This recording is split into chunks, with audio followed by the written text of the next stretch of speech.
આજનો પ્રેરણા સંદેશ ભાગ 120 ભારતમાં 14મી સદી દરમિયાન ઔરંગાબાદ મહારાષ્ટ્રમાં દેવગિરી રાજ્યના રાજા હતા રાજા રામદેવ.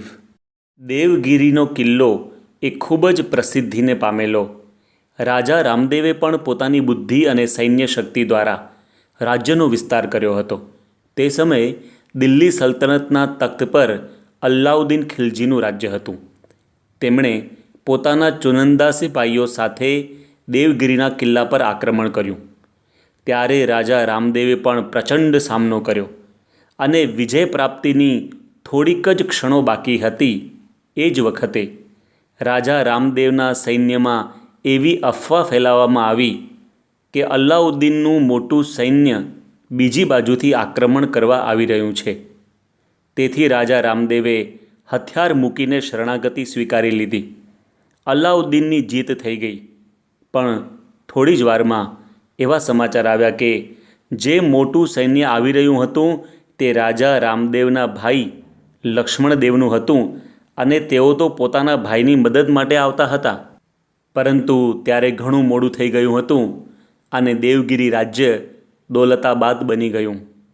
એક ખોટી અફવાથી કેવા ખરાબ પરિણામો સર્જાય છે તે આ સત્ય ઘટના પરથી સમજી શકાય છે. અફવા એટલે અસત્યનું જનસમુદાયમાં ફેલાયેલું મોટું સ્વરૂપ. અને આજે સમાજમાં જેમ જેમ સોશિયલ મીડિયાનો ઉપયોગ વધતો ગયો છે તેમ તેમ જાત જાતની અફવાઓ પણ ખૂબ વધી રહી છે. લોકો જાણ્યા જોયા વગર, સમજ્યા વિચાર્યા વગર ખોટી અને સાવ અસત્ય વાતોને ખૂબ ફેલાવી રહ્યા છે. અને તેને સાંભળનારા લોકો પણ કોઈ પણ પ્રકારની તપાસ કર્યા વિના, ઊંડા ઉતર્યા વિના એને સાચું માની લે છે અને બીજાને પણ કહે છે. અને આમ અસત્ય અને બિનજરૂરી વાતો ઝેરી ગેસની જેમ સમાજમાં ફેલાઈ જાય છે. પરંતુ કોઈના વ્યક્તિગત જીવન માટે કે કોઈ પણ દુનિયાના સમાચારને સમજ્યા તપાસ્યા વિના અસત્ય બોલવું, અફવા રૂપે તેને ફેલાવવું તે ઘોર પાપ છે એમ આપણા શાસ્ત્રોએ કહ્યું છે. મહાભારતના શાંતિ પર્વમાં ભીષ્મ પિતામહ યુધિષ્ઠિરને કહે છે કે નાયમ લોકોસ્તિ ન પરો ન ચ પૂર્વાંશ તારયેત કુત એવ જનિષ્યાંસ્તુ મૃષાવાદ પરાયણ. એટલે કે જે ખોટું બોલવાવાળો છે તે મનુષ્યને આ લોકમાં કે પરલોકમાં સુખ મળતું નથી. તે પોતાના પૂર્વજોને તારી શકતો નથી તો પછી ભવિષ્યમાં થનારી સંતતિનો ઉદ્ધાર તો કેવી રીતે કરી શકશે? માટે કોઈની વ્યક્તિગત વાત હોય કે કોઈ પણ પ્રકારના ખોટા સમાચાર હોય તે કહેવા નહીં, ફેલાવવા નહીં અને સાંભળવા કે સ્વીકારવા પણ નહીં. કારણ કે એવી કહેવત છે કે rumours are carried by haters, spread by fools and accepted by idiots. એટલે કે અફવાઓ નફરતથી ભરેલા માણસો કહેતા હોય છે, મૂર્ખ માણસો તેને ફેલાવે છે અને બુદ્ધિહીન મનુષ્યો તેને સ્વીકારે છે. તેથી કોઈની પણ વાત કે કોઈ પણ પ્રકારની અફવા સાંભળતા પહેલાં ચાણક્યની આ વાત વિચારવા જેવી છે. એકવાર ચાણક્ય પાસે એક માણસે આવીને કહ્યું કે મારે આપને આપના શિષ્યની એક ખાનગી વાત કહેવી છે. ચાણક્યે કહ્યું, હું કોઈની વાત સાંભળતા પહેલાં તેને 3 ગરણીથી ગાળીને પછી સાંભળું છું. માટે પહેલાં મને 3 પ્રશ્નોના જવાબ આપો.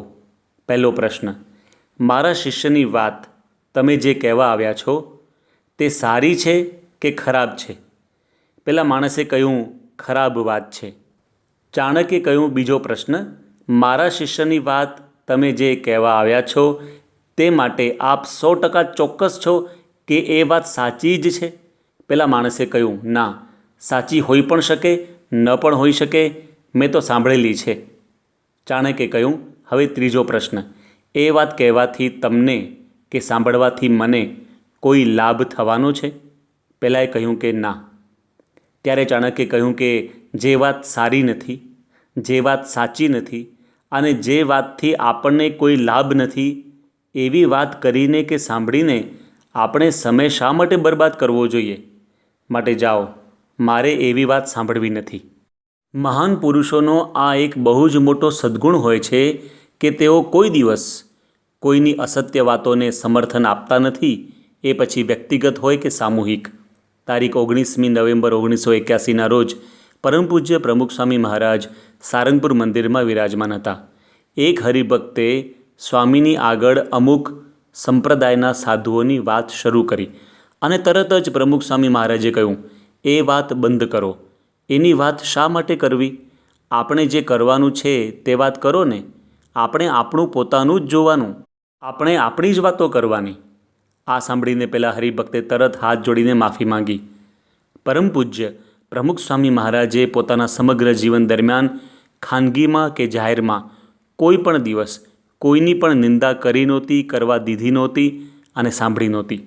એ વાતના સાક્ષી સૌ સંતો હરિભક્તો છે. માટે આપણે પણ જો મહાન બનવું હોય તો કોઈની વ્યક્તિગત વાત હોય કે સામુદાયિક સમાચાર હોય, પરંતુ ખોટી વાતો કરવી નહીં, ફેલાવવી નહીં, સાંભળવી નહીં અને કદાચ સંભળાઈ જાય તો સ્વીકારવી પણ નહીં. કારણ કે એક કવિએ લખ્યું છે કે કોઈની અસત્ય વાતોમાં બગાડવો નહીં સમય, કોઈની અસત્ય વાતોમાં બગાડવો નહીં સમય, અફવાઓને સાંભળીને પામવો નહીં વિસ્મય. અસત્યને ફેલાવવાથી મળે છે મોટું પાપ, અસત્યને ફેલાવવાથી મળે છે મોટું પાપ, કોઈનું અંતર દુખાઈ જાય એ જ મોટો શાપ. માટે સમજુ બનીને કરીએ નહીં ખોટી વાતોનું અનુમાન, સમજુ બનીને કરીએ નહીં ખોટી વાતોનું અનુમાન, સુધારો કરી સ્વયંમાં રાજી કરીએ ભગવાન.